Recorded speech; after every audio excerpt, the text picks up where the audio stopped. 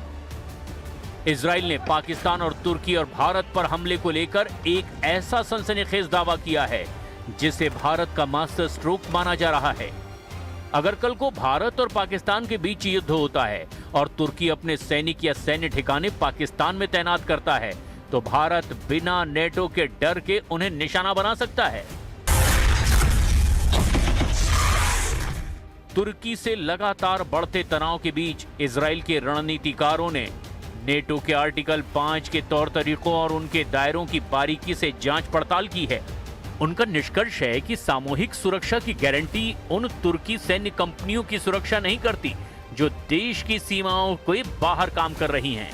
Israel Hayom के मुताबिक अब यह माना जा रहा है कि सीरिया में तैनात तुर्की सेना पर इजराइल के हमले को अपने आप नेटो के सामूहिक सुरक्षा तंत्र के दायरे में नहीं माना जाएगा। इसी निष्कर्ष के आधार पर इजराइल तुर्की सेना के वहां पहुंचने से पहले ही उसके सैन्य ठिकानों पर हमला करने के विकल्प खोज रहा है। नेटो के नियम के मुताबिक अगर किसी सदस्य देश जैसे कि तुर्की पर कोई हमला होता है तो बाकी सभी देश उसे अपने ऊपर हमला मानेंगे और मिलकर बचाव करेंगे।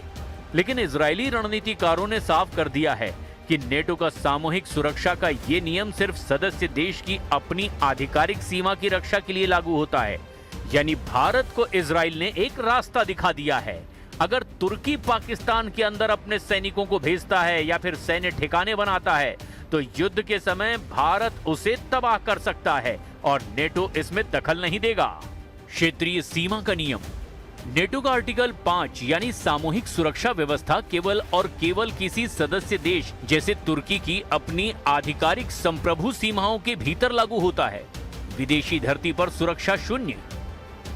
यदि तुर्की के सैनिक, उसके लड़ाकू विमान या उसकी मिसाइलें अपनी सीमाओं से बाहर, चाहे वो सीरिया हो या पीओके या फिर पाकिस्तान की सरहद, अगर वहां तैनात होती हैं तो उन पर नेटो की सुरक्षा छतरी लागू नहीं होती।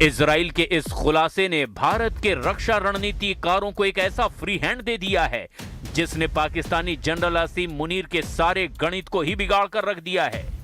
कल को अगर भारत पाक जंग छिड़ती है और एर्दोगन अपने बायराकटार ड्रोन या फिर सैन्य सलाहकारों को पाकिस्तान या पीओके में उतारते हैं तो भारतीय वायुसेना उन्हें बिना किसी अंतर्राष्ट्रीय कानूनी झिझक के सीधे स्ट्राइक से तबाह कर सकती है। नेटो भारत के खिलाफ कोई सैन्य कदम नहीं उठा सकता। मक्का पैक्ट के बावजूद इजराइल और सऊदी अरब के बीच बैक चैनल समझौते मजबूत हैं। सऊदी का ध्यान केवल ईरान को रोकने पर है। वो भारत के खिलाफ पाकिस्तान का साथ देने के लिए अपनी अर्थव्यवस्था दांव पर नहीं लगाएगा। भारत अब न केवल पाकिस्तान और चीन बल्कि ढाका के इस संभावित बदले रुख को भी ध्यान में रखते हुए अपने पूर्वी कमान और नौसेना को बंगाल की खाड़ी में रियलाइन कर रहा है।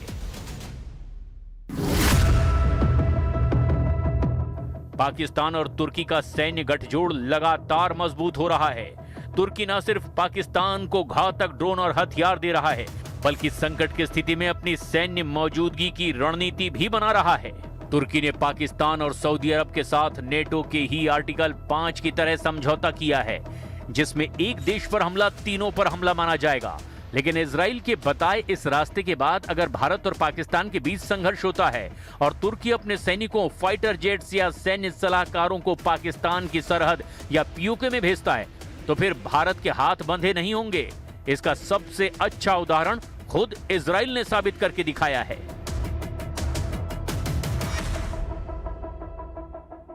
बीस अगस्त को सीरिया के अबू अल दुहर एयरबेस पर जिस तरीके से इजराइल ने बमबारी की, उस हमले से पता चला कि यह हिसाब किताब असल में कैसे काम कर सकता है।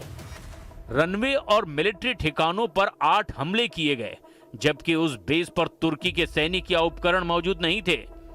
बाद में इजराइल ने कहा कि दमिश्क तुर्की की तैनाती की इजाजत देने की तैयारी कर रहा था, यानी इजराइल ने उस बेस को पहले ही उड़ा दिया जहां तुर्की के सैनिक पहुंचने वाले थे। रिपोर्ट के मुताबिक सीरिया में अगर तुर्की अपने लड़ाकू विमान या हथियारों की तैनाती करता है तो इजराइल उस पर हमले कर सकता है।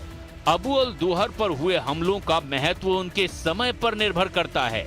इजराइल का मानना है कि अगर वहां तुर्की के सैनिक मौजूद ना हो तो वो उस टारगेट को मुख्य रूप से मिलिट्री इंफ्रास्ट्रक्चर मानकर कार्रवाई कर सकता है। अगर वहां सैनिक मौजूद हों तो किसी भी हमले में तुर्की के सैनिकों के हताहत होने, जवाबी कार्रवाई, अमेरिका के शामिल होने और नेटो सदस्य के साथ सीधे टकराव का जोखिम होता है। लेकिन इजरायली सरकार के मुताबिक इन जोखिमों का मतलब ये नहीं कि नेटो इसमें दखल देगा ही।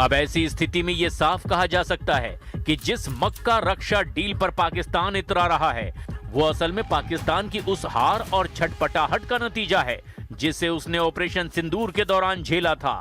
अब आगे देखा जाएगा कि क्या पाकिस्तान का भारत के खिलाफ तुर्की और सऊदी अरब साथ देंगे या नहीं।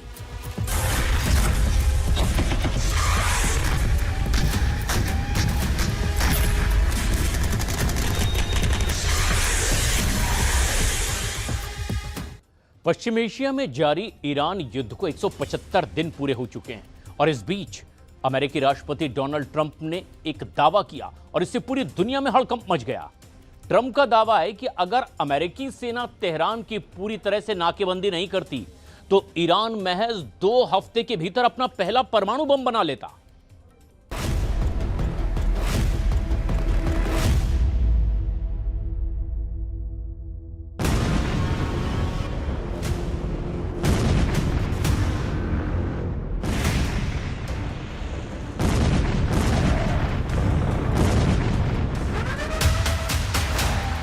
एक 175 दिन से ईरान युद्ध और तनाव लगातार मिडिल ईस्ट में कोहराम मचाए हुए है।